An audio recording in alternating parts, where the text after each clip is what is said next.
All right, gonna do a garden video. So this is that side yard, like side of the driveway thing. And it's the only place that gets any shade because once the sun goes behind those trees, there's shade. And then the things that are abutting the fence, of course, get that shade. So I got the leafy greens, arugula, lettuce. And it's nice because the rest of the yard's just so much sun. So this is nice that there's one spot. And then I originally had these pots on the rocks that looked really shitty. So now they're just here, and this seems okay. This seems okay. Just gonna go through the house because it's faster than walking around. Quick living room. Got some kitchen stuff going on. Okay. Yeah, as you can see, it's a very different vibe back here in the sun. Like I can't even see I can't see shit. All right, so we got some squashes. Not sure if squashes is actually what they are.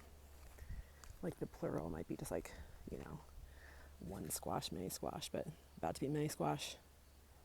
Some zucchini. And, a cat.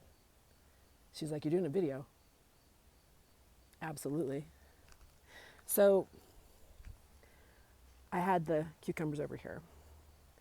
And there's hello. Hi. Hi. Hi.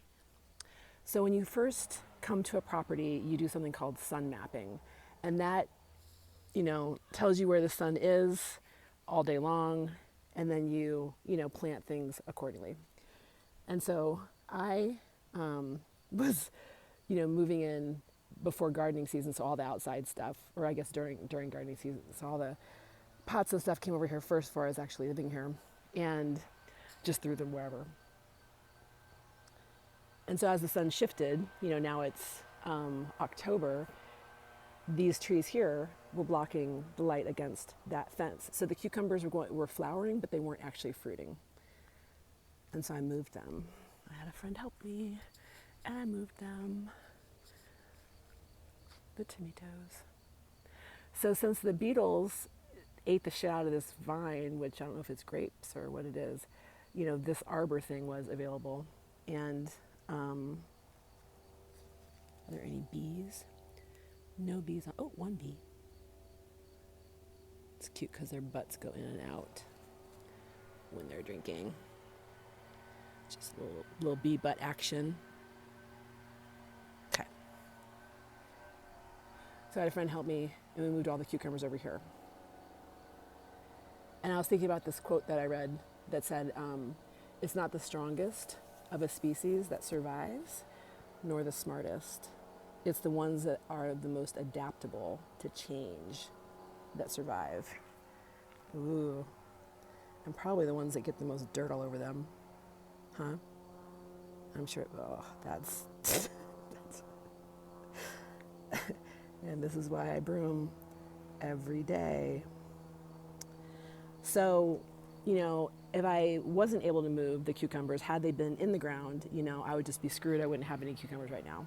But being that they were able to move, now they are fruiting, and I'm going to come this way.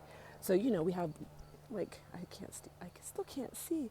I think that's a cucumber in the screen, if I'm hitting the right thing. I'm going to show you some little small cucumbers because they're so cute. Can't even take it. Okay, those little itty bitty with the flowers. So small. So amazing. What is going on? Little tiny. Woo! And she's off.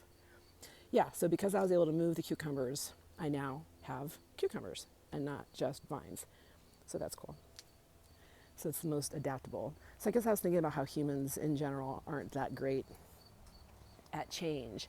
And we immediately go into resistance, which keeps us stuck.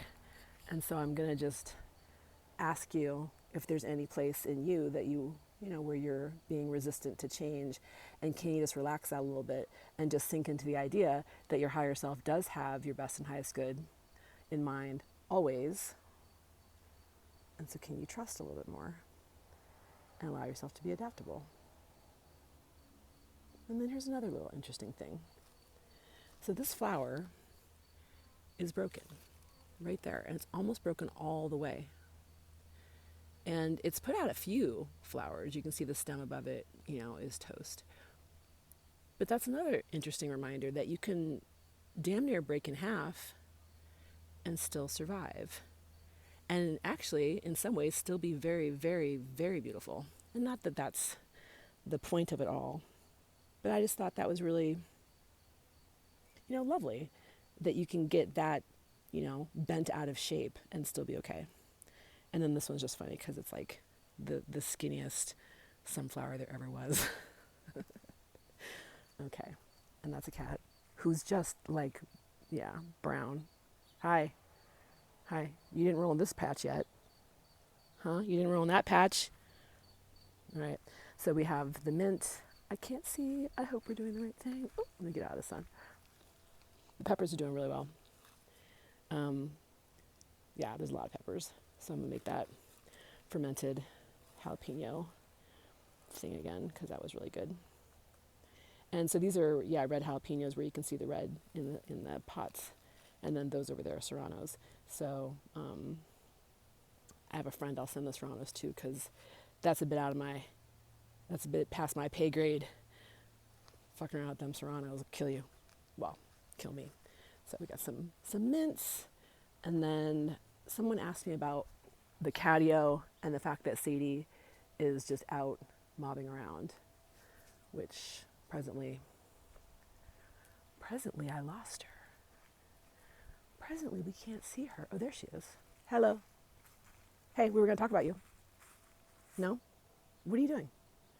Anyway, why do I have a catio if the cat's allowed outside? Because the cat likes to sleep outside.